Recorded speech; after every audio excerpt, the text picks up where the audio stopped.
ವೀಕ್ಷಕರೇ, ಈ ವಾರದ ಭವಿಷ್ಯದಲ್ಲಿ ಸಾಕಷ್ಟು ವಿಶೇಷತೆ ಇದೆ ಹಾಗೂ 12 ರಾಶಿಗಳ ಜೊತೆಗೆ ನೀವು ನೇರವಾಗಿ ಕರೆ ಮಾಡಿ ಶಾಸ್ತ್ರಿಗಳ ಜೊತೆ ಮಾತಾಡಬಹುದು.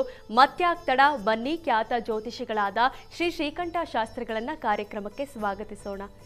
ಶಾಸ್ತ್ರಿಗಳೇ, ಕಾರ್ಯಕ್ರಮಕ್ಕೆ ಸ್ವಾಗತ. ನಮಸ್ಕಾರಗಳು. ನಮಸ್ಕಾರ ಶಾಸ್ತ್ರಿಗಳೇ, ಇವತ್ತಿನ ವಾರದ ಭವಿಷ್ಯವನ್ನ ಒಂದೊಳ್ಳೆ ಮಾತಿನಿಂದ ಶುರು ಮಾಡೋದಾದ್ರೆ ವೀಕ್ಷಕರಿಗೆ ಯಾವ ಮಾತನ್ನ ತಿಳಿಸ್ಕೊಡ್ತೀರಾ?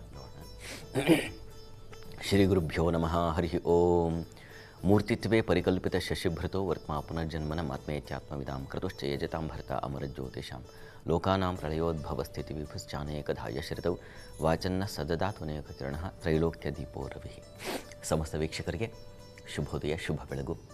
ಈ ವಾರ ಪ್ರಾರಂಭ ಮಾಡುವ ಮುನ್ನ ಒಂದು ಒಳ್ಳೆಯ ಮಾತು ಯಾವುದು ಗಮನಿಸಿ.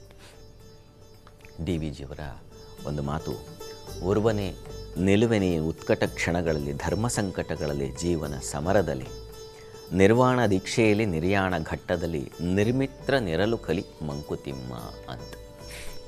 ಒಬ್ಬನೇ ಇರೋದನ್ನು ರೂಢಿ ಮಾಡ್ಕೋ ಅಂತ ಡಿ ವಿ ಜಿಯವರ ಒಂದು ಕಿವಿ ಮಾತು. ಇದು ಎಲ್ಲ ವಿದ್ವಾಂಸರು, ಎಲ್ಲ ಅನುಭವಿಗಳ ಮಾತು ಆಗಿದೆ. ನಾವು ನೋಡಿ, ಧರ್ಮ ಸಂಕಟ ಯಾವುದೋ ಒಂದು ಮನಸ್ಸಿಗೆ ಸರಿನಾ ತಪ್ಪ, ಈ ನಿರ್ಣಯ ಮಾಡೋದು ಹೇಗೆ, ಇಂತಹ ಸಂದರ್ಭಗಳಲ್ಲಿ ನಾವೊಬ್ಬರೇ ನಿಂತ್ಕೊಳ್ತೀವಿ. ಬೇರೆ ಇನ್ಯಾರು ಸಲಹೆ ಕೊಡಬಹುದು, ಆದರೆ ಅದನ್ನು ನಾವೇ ಕಾರ್ಯಗತ ಮಾಡಬೇಕಾಗತ್ತೆ. ಆ ಸಂದರ್ಭದಲ್ಲಿ ನಾವೊಬ್ಬರೇ ಅದನ್ನು ಅನುಭವಿಸ್ಬೇಕಾಗತ್ತೆ, ಎದುರಿಸಬೇಕಾಗತ್ತೆ. ಜೀವನ ಹೋರಾಟ ಇರುತ್ತೆ. ಅಂದರೆ ನಮ್ಮ ಜೀವನವೇ ಒಂದು ರೀತಿಯ ಸಮರ. ಪ್ರತಿ ದಿವಸ ಯಾವುದೋ ಒಂದು ಸವಾಲು ನಮಗೆ ಎದುರಾಗುತ್ತೆ, ಕೆಲಸಗಳಲ್ಲಿ, ಮನೆಗಳಲ್ಲಿ, ಇನ್ನೇನೋ. ಆ ಸಂದರ್ಭದಲ್ಲಷ್ಟೇ ಬೇರೆ ಇನ್ಯಾರು ಸಲಹೆ ಕೊಡಬಹುದು, ಆದರೆ ಕೆಲಸವನ್ನು ನಾವೇ ಮಾಡಬೇಕಾಗತ್ತೆ, ನಾವೇ ಕೂತೋದನ್ನು ಬಗೆಹರಿಸ್ಕೋಬೇಕಾಗತ್ತೆ. ಎಷ್ಟೋ ಸಂದರ್ಭಗಳಲ್ಲಿ ಹೀಗಾಗುತ್ತೆ. ಮತ್ತು ಯಾವುದೋ ಒಂದು ಅನುಷ್ಠಾನ, ಜಪ, ತಪ ಅಂದಾಗಲೂ ಕೂಡ ಅದರ ಬಾಧ್ಯತೆ ಸಂಪೂರ್ಣವಾಗಿ ನಾವು ಹೊರಬೇಕಾಗತ್ತೆ. ಇನ್ಯಾರಿಗೋ ವಹಿಸಿ ನನ್ನ ಪರವಾಗಿ ನೀನು ನಮಸ್ಕಾರ ಹಾಕು, ನನ್ನ ಪರವಾಗಿ ನೀನು ಇನ್ನೇನೋ ಪೂಜೆ ಮಾಡು ಅಂದರೆ ಪ್ರಯೋಜನ ಆಗುತ್ತಾ? ಆಗಲ್ಲ. ಅದು ನಾವೇ ಮಾಡಬೇಕು. ಉತ್ಕಟ ಕ್ಷಣಗಳಲ್ಲಿ ಓರ್ವನೇ ನಿಲ್ಲುವೆ, ನೀನೊಬ್ಬನೇ ನಿಲ್ಲಬೇಕಾಗತ್ತೆ. ಈ ಸಾವಿಗೂ ಏನೋ ಕಾಯಿಲೆ ಬರುತ್ತೆ. ಈಗ ನನಗೆ ಯಾರು ತಗೋತಾರೆ ಇದನ್ನು? ಗಂಟ್ಲು ನೋವೋ ಮತ್ತೊಂದು ಮಗದೊಂದು ಇದ್ದರೆ ಸಣ್ಣದರಿಂದ ಹಿಡಿದು ಪ್ರಾಣಾಂತಿಕವಾದ ಕಾಯಿಲೆವರೆಗೆ ನಾವೇ ಅನುಭವಿಸ್ಬೇಕಾಗುತ್ತೆ. ಇನ್ನೊಬ್ಬರು ಪಕ್ಕದಲ್ಲಿ ನಿಂತು ಅಯ್ಯೋ ಹೀಗೆ ಆಯ್ತಾ ಏನು ಅಂತ ಮರುಗಬಹುದಷ್ಟೇ, ಆದರೆ ತಗೊಳಕ್ಕಾಗಲ್ಲ. ನಿರ್ಮಿತ್ರ ನಿರಲು ಕಲಿ ಮಂಕುತಿಮ್ಮ ಅಂತ. ಇನ್ನೊಬ್ಬರನ್ನು ನಚ್ಕೊಂಡ್ರೆ, ಪುರಂದರದಾಸರ ಪ್ರಸಿದ್ಧವಾದ ಇದೆಯಲ್ಲ ಪದ್ಯ, ಯಾರಿಗೆ ಯಾರುಂಟು ಎರವಿನ ಸಂಸಾರ ಅಂತ. ಬಾಯಾರದು ಅಂತ ಬಾವಿಗೆ ಹೋದೆ, ಅದು ನೀರೇ ಬತ್ತಿ ಹೋಯಿತು ಅಂತ. ಸಂದರ್ಭ ಬಂದಾಗ ಎಂಥ ಆಪ್ತರೂ ನೀರು, ಬಾವಿಲಿ ನೀರು ಬತ್ತು ಹೋಗಕ್ಕೆ ಸಾಧ್ಯವ? ಬತ್ತು ಹೋಗುತ್ತೆ, ನಮ್ಮ ಗ್ರಹಚಾರ ಚೆನ್ನಾಗಿಲ್ಲ ಅಂತ. ಎಂಥ ಆಪ್ತರು ಕೂಡ ಕೈ ಕೊಟ್ಬಿಡ್ತಾರೆ ಸಂದರ್ಭ ಬಂದಾಗ. ತುಂಬ ನಚ್ಕೊಂಡಿದ್ದೆ ಅವರನ್ನು, ಅವರೇ ಕೈ ಕೊಟ್ಬಿಟ್ರು. ಹೌದು, ಇಂಥ ಉತ್ಕಟ ಸಂದರ್ಭಗಳಂದರೆ ಸಂದಿಗ್ಧ ಸಂದರ್ಭಗಳಲ್ಲಿ ಬದುಕು ನಮ್ಮನ್ನು ಏಕಾಂಗಿಯಾಗಿಸುತ್ತೆ.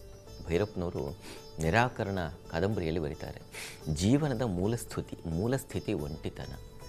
ಅದನ್ನು ತಪ್ಪಿಸಿಕೊಳ್ಳದೆ ಪ್ರಯತ್ನ ಮಾಡಿದ್ರೆ ಅದು ವಿಫಲ ಪ್ರಯತ್ನವಾಗುತ್ತೆ ಅಂತ. ಹೀಗಾಗಿ ಎಲ್ಲ ಸಂದರ್ಭಗಳಲ್ಲೂ ನಾವೊಬ್ಬರೇ ಎದುರಿಸಬೇಕಾಗತ್ತೆ. ಕಷ್ಟ ಅಂತ ಬಂದಾಗ ಯಾರೂ ಇರೋಲ್ಲ. ಮನೆಯಲ್ಲಿ ಏನಾದರೂ ಸಾವು ಮತ್ತೊಂದು ಸಂದರ್ಭ ಬಂದರೆ ಎಷ್ಟೊತ್ತಿರ್ತಾರೆ ಹೇಳಿ? ಹೆಣ ಮುಂದಕ್ಕೆ ಹೋಗಿ ಸುಟ್ಟು ಬರೋವರೆಗೆ.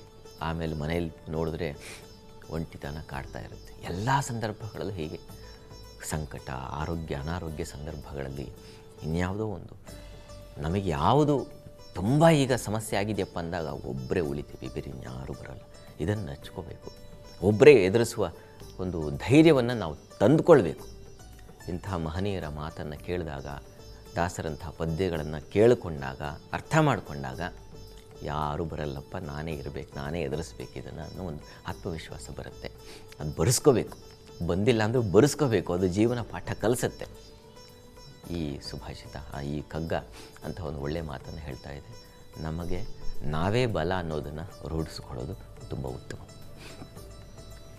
ಶಾಸ್ತ್ರಿಗಳೇ, ಒಂದೊಳ್ಳೆ ಮಾತನ್ನು ತಿಳಿಸ್ಕೊಟ್ರಿ. ಈಗ ಈ ಇಡೀ ವಾರದ ವಿಶೇಷತೆಯನ್ನು ತಿಳಿಸ್ಕೊಡೋದಾದ್ರೆ ಈ ವಾರದಲ್ಲಿ ಏನೇನು ಸ್ಪೆಷಲ್ ಇದೆ, ವಿಶೇಷತೆ ಇದೆ ಗಮನಿಸೋಣ. ಈ ವಾರದಲ್ಲಿದೆ ಕೆಲವು ತುಂಬ ಪ್ರಮುಖವಾದ ಅಂಶಗಳನ್ನು ನಾವು ಗಮನಿಸ್ತೀವಿ. ನೋಡಿ, ನಾಳೆ ಸೋಮವಾರ ಬೃಹಸ್ಪತಿ ಜಯಂತಿ ಇರ್ತಕ್ಕಂಥದ್ದು. ಈ ದಿವಸವೇ ವಾಸವಾಂಬ ಜಯಂತಿ.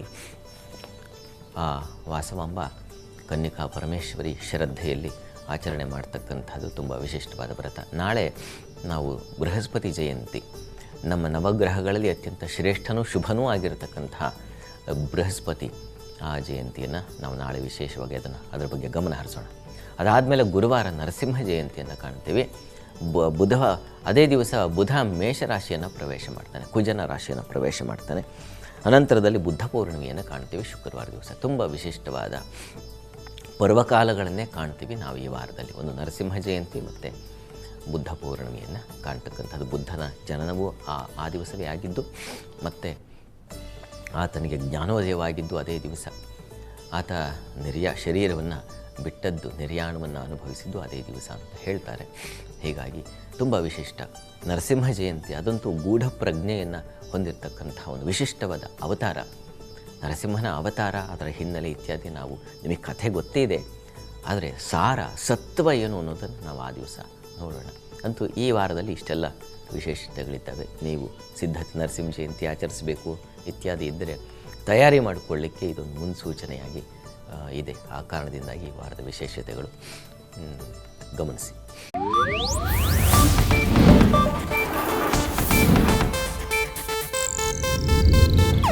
ಇದು ಏಷ್ಯಾನೆಟ್ ನ್ಯೂಸ್ ನೆಟ್ವರ್ಕ್ ಪ್ರಸ್ತುತಿ.